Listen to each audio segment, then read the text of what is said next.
How you doing? I'm John. My talk is Hold My Red Bull, Penetration Testing Within Higher Education.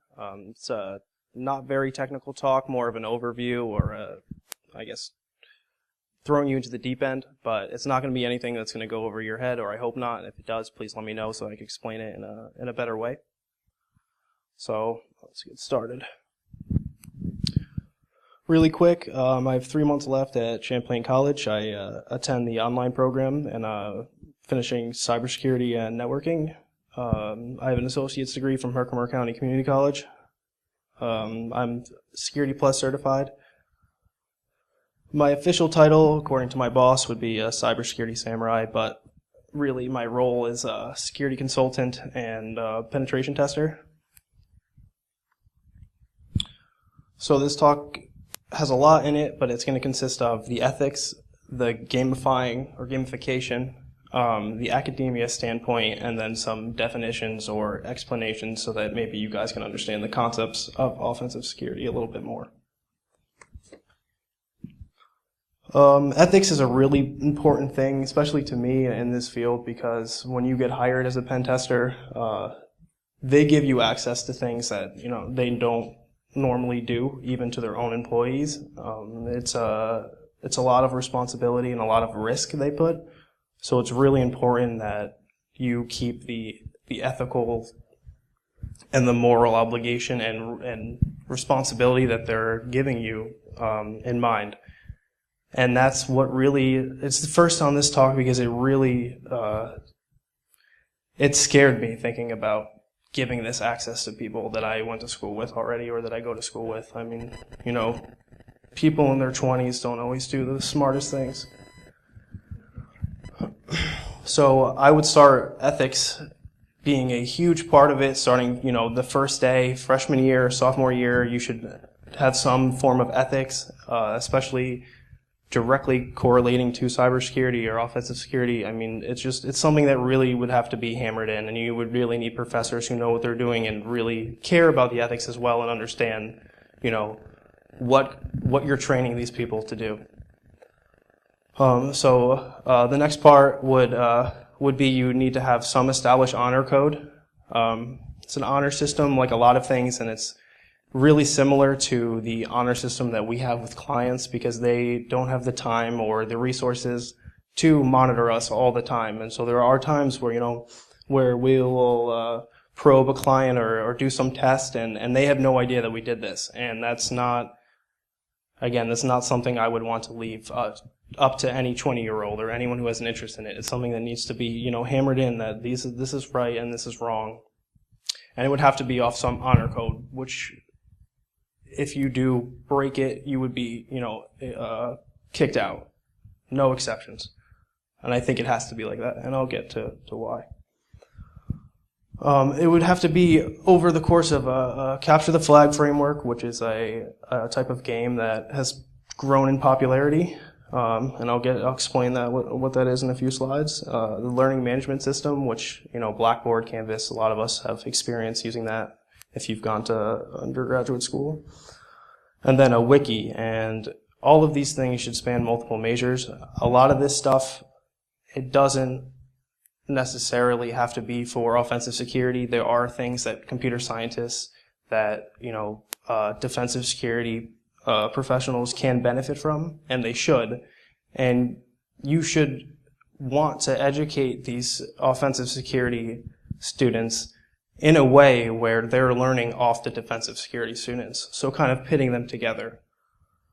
Again, zero tolerance, and the most important part, I think, to deter people from doing stuff they're not supposed to would be a immensely large virtual lab simulation.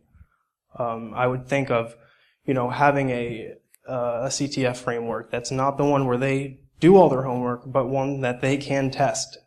A learning management system, a fake company, a fake website, all of this stuff that needs to be there so that if they feel the need, they have some way to get rid of that need or that desire to try something.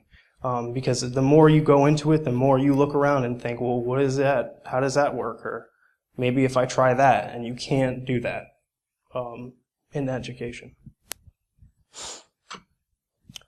Why I think we should gamify it as much as possible. Well, one, it's a popular approach. Competition is really useful and it pushes other people. And I think competition in this case especially is not something where it's like, good versus evil or one person wins and one doesn't. I think gamifying offensive security, like in CTFs, it pushes people to learn more and off of each other. And it is like the most useful competition around. Something important to note would be that honor system that needs to be established would not have anything to do with the point system in this game. So, you finish your homework, you submit, and you get 10 points towards your 100 for your homework. It needs to be completely separate from the honor system, because the honor system needs to be, again, if you step out of line, that's it. There's no second chances. Whereas in the CTF, if you try to submit something, so if you try to submit an answer that's wrong, I think that they should absolutely be able to try that again. It shouldn't be, memorize this and spit it back like a lot of tests are today. I think this gamifying it would also keep people engaged. You see apps on the App Store that are life games. How much have you ran today? How much have you eaten? And it gives you points and it grades you and it's the same idea. It can keep people engaged in the same way. One thing that does correlate is that point system, and that would correlate to the grade system. So how I would envision it would be, instead of going to these learning management systems where it's, write your paper in this, with this template and submit it, the points in these games, so the more they find, the more they hack, the more they submit, the higher their grade. And I think that pushes teamwork together as well. And then the last thing would be leaderboards, and that's the last piece from gaming I think that we should take, and that is just, it gives people a better view of where they stand compared to their peers, where they need to work on, where they don't need to work on, where they could help others, and it also, it may push you to try harder, to do more. Within academia, I can see an offensive security degree being, perfectly legitimate and plenty of material to do that.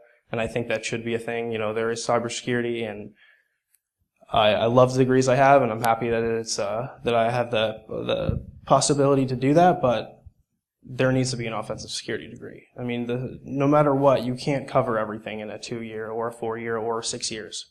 And offensive security is one of those things. It needs its own major. We need to produce people who know what they're doing, who have a passion for it, and who have been studying it for years before they enter the job market. I also see it as a minor for IT, for information security, for cybersecurity, or even for computer science, because these are all fields that you could take aspects, take topics, take things that you learn and apply it in offensive security.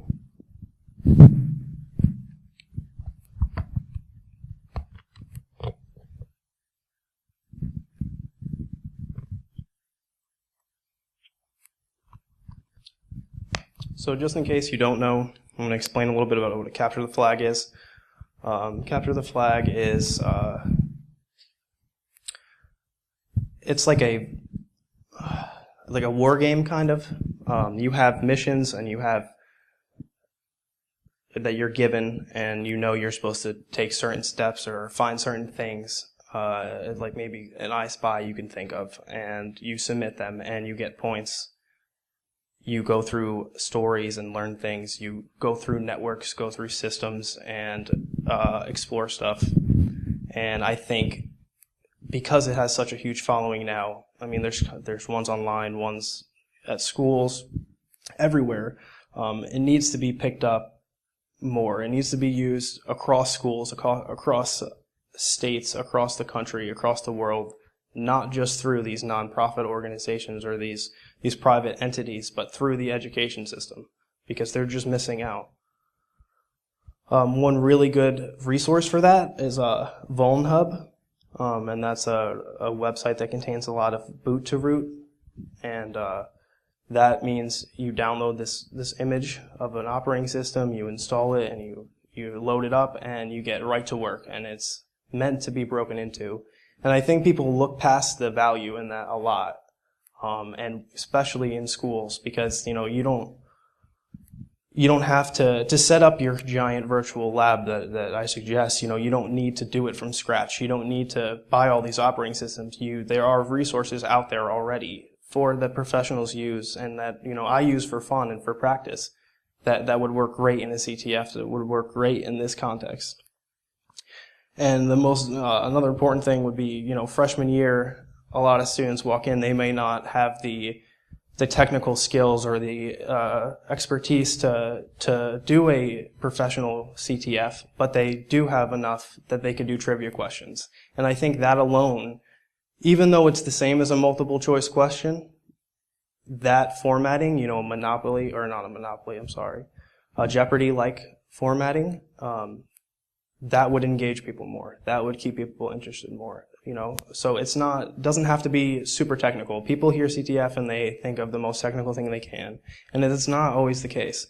And I think that you should get access to this at day one. All of this needs to start the second you walk in, so that they understand what they're signing up for, how serious this is, and what this could lead to for them in their life. Very similar to CTF, but not exactly the same, would be these red versus blue. I could explain it really as a cyber war game. I would say that's where it started. Red team versus blue team, so offensive versus defensive. It's seen in first-person shooters very often as well. How I think about it is games where you have to, there's a team that goes and tries to plant a bomb, and there's a team that tries to defend the bomb or defuse the bomb. And I see it very similar to that. You have the IT students, you have the IS students, you have the computer science students protecting these assets, and you have the offensive security students trying to break these assets, take control of these assets. And then also in politics, I think, besides just the colors, I think it's very clear, especially recently, how it is red versus blue in politics. And the biggest point of this is there's a two-field approach. And it's not how it is right now. Right now, it's cybersecurity, which encompasses many fields, including ones seen in intrusion response, computer science, information technology, information security, and I think if we look at it from an education standpoint as offensive and defensive, we can reach out to more students. It would make sense to more students, and there's more there for students to learn. So really quick, I'm just going to go over the fields of study within offensive security and defensive security. So in offensive security, that consists of operation security, network security, system security, physical security, web security, reverse engineering, social engineering, open source intelligence, methodologies and mindset, and then basically anything within IT, IS, or CS. For those who don't know, I picked a few of those fields just to explain, so maybe if you don't know, you will when you walk out of here. So social engineering is something that a lot of people associate with phishing and other digital attacks. Phishing being those scam emails that you get that try to trick you into putting your username or password in, or your credit card number. Spear phishing, where it's specific to one person, so instead of sending it to 1,000 random emails, they pick you and they send it to you. Whaling would be when you choose an executive and you choose them and only send that fraud attempt or scam to them. War dialing, where you enumerate or call a list of numbers that are owned by a company in hopes that you identify a fax or some other sensitive information, maybe an executive's internal phone number. And then, as I was saying, the physical side of social engineering is like conning. So it's the con men, you see in Ocean's 11 and Ocean's 12. And that's important because in most contexts you'll see social engineering, they're talking about phishing or whaling or something like that. But there's a lot more to it. There's the whole physical side to it. Open source intelligence, which is probably the one I think the most people have the least amount of experience with because it's fairly new. It's called OSINT sometimes. Maybe you'll read it as human intelligence. It's generally passive, so it's gathering intelligence or information about a company or a target without going to their website, without going to their physical building and dumpster diving, without, calling these people and tricking them into telling you something. This is all stuff you use the crazy amount of websites on the internet for. And I use this on engagements all the time. So you use services like a search engine that indexes Twitter, and you look through tweets that people have sent out before, hopefully finding emails or pictures of people or, other sensitive information like that. Some of the stuff you could find, or that I have found in the past, documents, people's names, emails, phone numbers, IP addresses, license plates. Reverse image search is a great example of open source intelligence. I also have found VIN numbers. I found garage codes. I found, a disgusting amount of information about people. Methodologies and mindsets. Methodologies, I guess I would define as general instructions. Sometimes they come in the form of topics or points to cover. Sometimes they're just tools and instructions. But really they're basically guidelines. And the mindset is to think like an attacker, and that is something that you hear a lot, but may not make sense to you. How I like to think about it is, for years I carried a USB drive on my keys, and I named it Risky, and I put some malware on it, and I would walk around into businesses. I'd walk into interviews, or my first day at as a sales associate at the mall, and I thought about how my manager locked me in her office to fill out my paperwork, to watch my training videos in cybersecurity, and how bad it is to do that with a USB pocket or USB drive in my pocket that I could have easily plugged into her computer, which was perfectly unlocked, and wreaked havoc. And I think that's something that a lot of people overlook. Since I've started this job and a little bit before, this is something that is 24/7, I think, like an attacker. I walk around and I guess you could call me paranoid, but I think about, the lax security. I think about, how do they let me in the manager's office, lock me in, close the door, put the shade down, and leave me there until, I tell them that I'm done. It's mind-blowing, and I think this is one of the biggest things to do, but once you do it, it's for life. You will never look at things the same. It changes your perspective, and I think that's a good thing. By physical security, the 3 Gs, gates, guards, and guns. Another example, cameras, man traps. The big thing about physical security is they only do as much as the gates, guards, and guns do. So if you put someone who is not happy with their job as a security guard, they may not be a very good security guard. If you put someone who is told, well, if something happens, you need to you need to hurry and stop that, well, now you're telling them to be reactive, not proactive. And it's tough to get past that hump, and I couldn't tell you what in physical security could be proactive or more proactive, but I think it's just something to keep in mind that, just because there is someone with a good person with a gun and a badge and a fence does not mean that they're making sure that no one gets past that fence or their gun or their badge. It sucks, but that's just the way it is. And operations security, which I could have put a definition, but I figured this would make a little bit more sense to people, because operations security covers stuff that may have been covered within network security or physical security. So I'll tell you a story that I read on Reddit a few years ago. And so basically, around September 15th, 2016, an ISIS member was killed by a U.S. airstrike. Not something that's very uncommon nowadays, unfortunately, but it does happen. The interesting part is, this was 8 days after he hosted a Reddit Ask Me Anything, which is when you go to this site, Reddit, you sign up, and for a few hours, you respond to everyone's comments. So anyone could go on there and say, hey, how does this work? Or, hey, what do you do? And he was doing it. He was answering all these people's questions.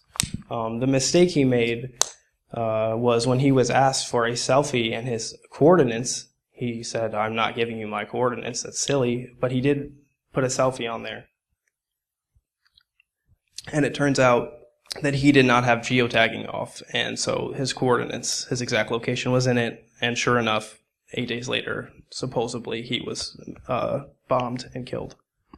So that's what happens when you don't follow Operation Security. It's a very extreme example, but I thought it would get the point across. Another interesting one that I found while I was looking some stuff up for this talk was war chalking. And war chalking itself is not Operation Security, but that is the act of drawing symbols in public places to advertise an open Wi-Fi network.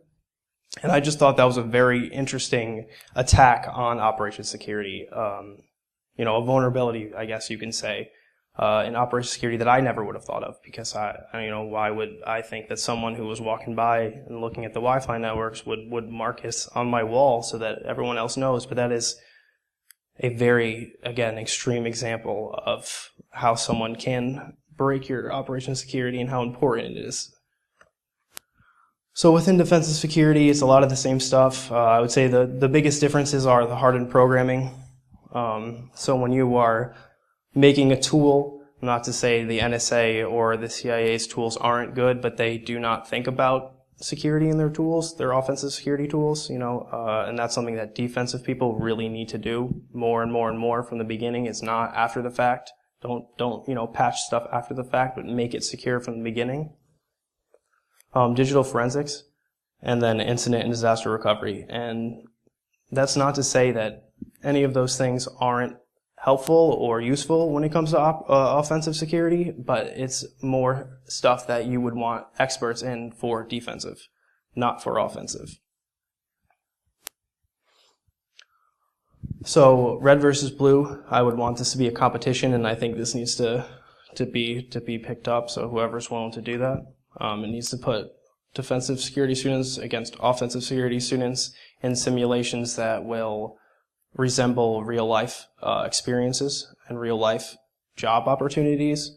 So how I would see it, you have an asset and you have people trying to break it and people trying to stop it. It's kind of like the Northeastern College Gate defense cyber competition, but instead of having cybersecurity or offensive security professionals being the red team in this case, I think they should put other students in as the red team. And I think that would benefit more people and bring more students to the schools. And I could really see this growing into something like esports is today.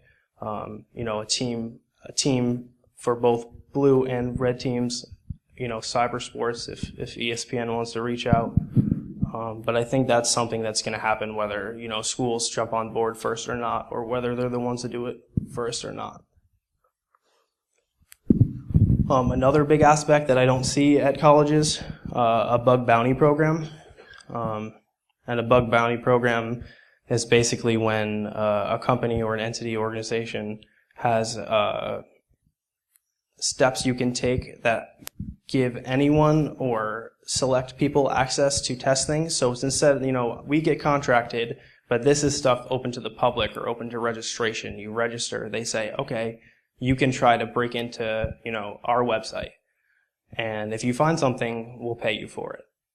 And that is supposed to deter people from going to the black market or selling it to criminals or to, to the high-level government. And I think schools, I have no idea why schools aren't doing it now. Almost every company does. And I think schools need to do that. In my case, how I feel is juniors within the offensive security major or minor, they should get access to this their junior year. It should be unique to each school because unlike the CTF, these vulnerabilities or these bugs will be unique to the school. Most likely, they're not going to be, stuff that you can just set up in a virtual lab because this is stuff that has to be live is the difference. I think it could reward scholarships, school store credit or school branded items. It's something they could put on their CV and advertise when they go to transfer. It's very beneficial to both the school to find these bugs so that bad people don't, and for students who can then go to schools and say, look, I've done this and I've done this, and they could leave with a more verbose and more confident CV. I also would suggest a plaque for the student, because I would imagine at least after the first few years you wouldn't find many, or a lot of students wouldn't, because they're not starting with access to this or with the knowledge that they maybe could do a lot with it. But by the time maybe 3 or 4 kids graduate, you probably would find a lot of bugs. I mean, there's a lot of people, and a lot of people spend a lot of time and have their own unique ways, and I think this would push people to become more technical in their outside time for more reason than, I want to know how to do this, because that may not motivate everyone. But if they know that they get a scholarship, maybe that would. I think this would be a minor test for students as well, for their ethics, and if they understand what's right and wrong, and if they understand the responsibility that they're being given. It's good practice taking technical notes and writing technical reports, which is something I have to do every day, and it's really important and good to learn how to do it and how to start practicing it as soon as possible. And I think a bug bounty program would help that with that. And then it would also help with practical use of following these instructions or these steps that you would take in the real world, but not in the real world, or not in an environment where you're being contracted, you're being paid, this company is letting you see your sensitive information. If it's something for your school, it's something I think a lot more people would be willing to participate in. A little more specific, so we had the fields of offensive security, and now we'll have some topics. And this is the biggest reason why current cybersecurity degrees don't cover enough of offensive security, because there is so much.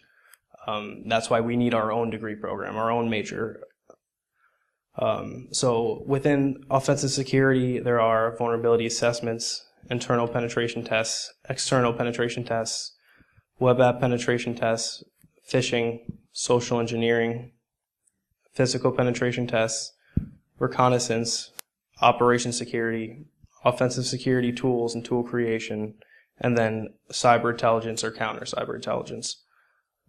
These are all things that I do for my job, and I think more people would want to do if they had, access to the steps they can take to do that, or the opportunity to do that. And obviously, I'm no expert in every one of them. I will never be an expert in every one of them, and that's why I think it's so important that we get people started on them as early as possible.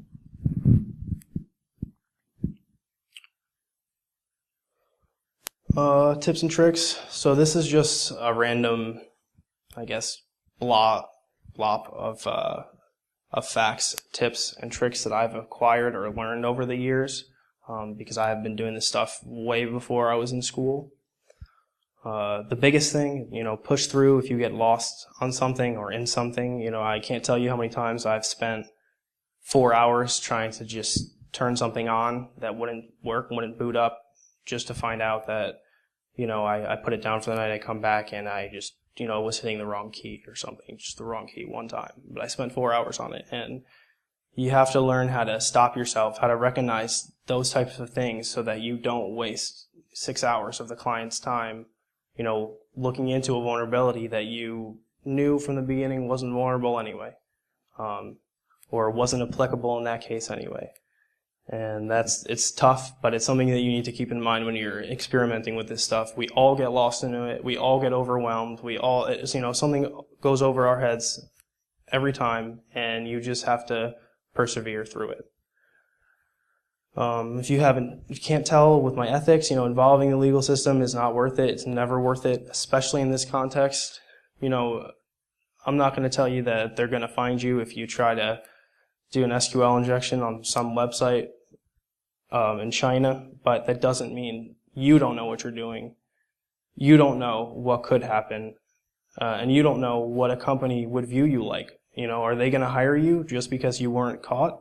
If you're notorious or infamous, or you go into your interview and say, well, I did this, but I wasn't supposed to, and the cops never came, so, I don't have a record. Well, it's like, yeah, but if you're willing to do that, if that's, if you don't understand the moral line, you're a risk. You're a bigger risk, than an attacker in some cases even.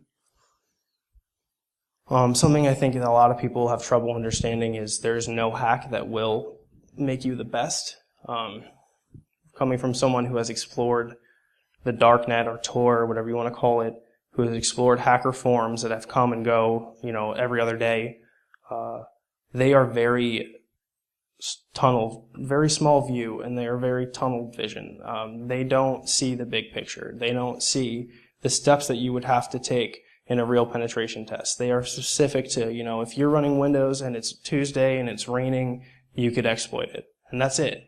And it's great, and you could spend the time to learn that, but it's not going to help you, in the long run. It's too specific, and almost everything you read, all of this media stuff, it's very specific. If you have this version number, and the media will say, if you have this version, if you're running Windows, you're screwed and you're going to get hacked. And that's not the case, no matter what. 9 out of 10 times, when I find something that comes up vulnerable in a tool that has a vulnerable version, that has the library that's old and needs to be updated, I can't do anything with it anyway. Maybe it's not implemented. There's a 1,000 reasons why, but it is what it is. There's nothing that you can just download or that you can just learn and that's it. Now, you could apply this in any context, in any case. Every system, every infrastructure, every organization is different. Another big thing that this was hard for especially me is you will never know everything. I go through phases where I'm very confident in my abilities and my knowledge base, and I go through phases where I am not very confident in my ability and my knowledge base. One of those times was when I started working at Elite Cybersecurity, and I walked in, was confident I could do anything you guys do, I could do it better, and I got, thrown on my ass really quick. And I appreciate that, and I see that, and I don't think everyone has to go through that. If you just understand that it is constantly growing, it is constantly changing, there's more and more being discovered, you won't be cocky, you won't be over the top, you won't become infamous. If you don't do it for the lulz and you do it because you care, you won't end up with that attitude. Another thing I found very helpful is how you view things you've learned. So for a year I was a computer science major. I did not like it at all. Definitely not for me. And it didn't until about 2 years later did I really look at it and say, wow, I actually benefited a lot more from that than I thought. I can look at this C++ code that I found on a client site, and I can understand it, and that alone is something. Just the context that you learn things in, especially in school, is not the context that you have to use them in, and that's important, especially in offensive security. It helps when I read things about cybersecurity or policy, or I could look at policy the same way I look at a CVE or an exploit or an RCE, even though they're very different. So everything from body language to guards, gates, and guns is applicable to offensive security, and that I think is something a lot of people overlook as well. They don't realize that. Something that it took me to get hired to know was it's not a 9-to-5 job. It never ends. I work till 4 in the morning a lot of the nights just because I can, and I just get in the mode and I get addicted to it basically, and I just can't stop. It's so interesting to me. But it is extremely frustrating and discouraging when you spend, every waking moment 20 hours a day for a week and find nothing. And I found that if you step back at those times and give yourself time to recover and go back, I remember this one night I spent 60 hours, and that Monday I didn't go in after that. That was a week I spent 60 hours on this one website. And I went in Tuesday morning, I sat down, turned it on, I looked at one of the URLs that I saved, and it was the login portal. And I had no idea that that was there. I had no memory of it. I was just in such, tunnel vision on, I need to find an RCE. I need to find, X or Y. I need to find a CGI script, that it ended up not being helpful. And then also look at the big picture, not through the eyes of a single exploit. So I kind of mentioned that, but, again, WannaCry is a great example. There is no end all or be all in this, and there is no exploit that's going to work everywhere. There is no, no pen test have I been on that's been, okay, I use one exploit and I have root access to the domain administrator. It's not the case. You have to pivot. You have to go through. And until you get to poke around real infrastructure or really good virtual infrastructure, you're not going to know what it's like. And like I said, I went in my first day and I was very confident and I was learning things left and right because I never even thought about looking at, LDAP ports or SNMP because I don't have those at my house. I don't have those, on my DC that I have in my virtual machine because, what was the point of that? But there is a point of it. It is used. There are things that you will miss until you go on a real engagement, until you do a realistic CTF. And I think that we need to do more of those for students especially. I think you need to spend hours upon hours. That's never ending because there's constantly more. And I find it easy to do that. You may not, but if offensive security is what you want to do, prepare for it because you will have to. Nothing you do will, I would say nothing, but 8 out of 10 times that tool that worked on the last engagement will not work on this one. So just be prepared. And strive to understand what you were doing and not just how to do it. I think this is something that I've met people in the industry and they look past as well. If it works, why mess with it? In my eyes, the reason to mess with it is so that you understand why it works. Because just because it works, just because it looks like it on the outside doesn't mean it's actually happening on the inside.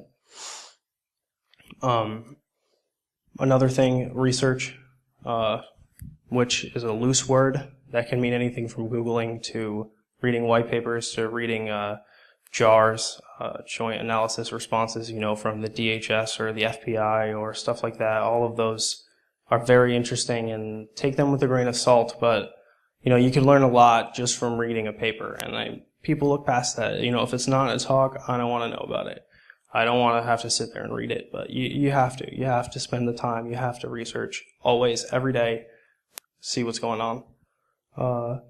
You should keep one eye on current events within the field. Another thing, again, WannaCry. We had to contact some clients when we read about that because we were afraid they were going to be targeted. And it's the same idea. Stuff that is useful today will be obsolete tomorrow. And I know you've probably heard that a lot, but it's never been truer till today. It's going to be worse and worse and worse. So you have to pay attention to what's going on. And that means more than what's on Fox or what's on CNN. That means, going on hacker forums, going on Tor, going on Freenet, going on IRCs, all these sites that, I'm not telling you to register and sign up and participate in these anonymous operations, but I'm telling you, look at it, see what they're doing, see why. Why are they so upset? What are they targeting? Why are they targeting it? Etc. What tax are they using? Etc. I mean, there's so much, and you need to, if that's going to be your way into the community, that's fine, but just don't get lost in it. Don't get lost in that one exploit they're trying to do or that one operation. Don't help them, but just pay attention to what they're doing because it's more useful than you think. And practice what you preach. Anyone can stand up here and say, don't use bad passwords, don't repeat your passwords, but I would guess that probably half the people you've heard ever say that do use weak passwords, do repeat their passwords, and I can tell you that from experience because I see a lot of organizations' passwords. I mean, I was on an engagement and I saw the CTO who used the same password from his website, which is, some some like bug tracking system all the way to a domain administrator on the domain controller.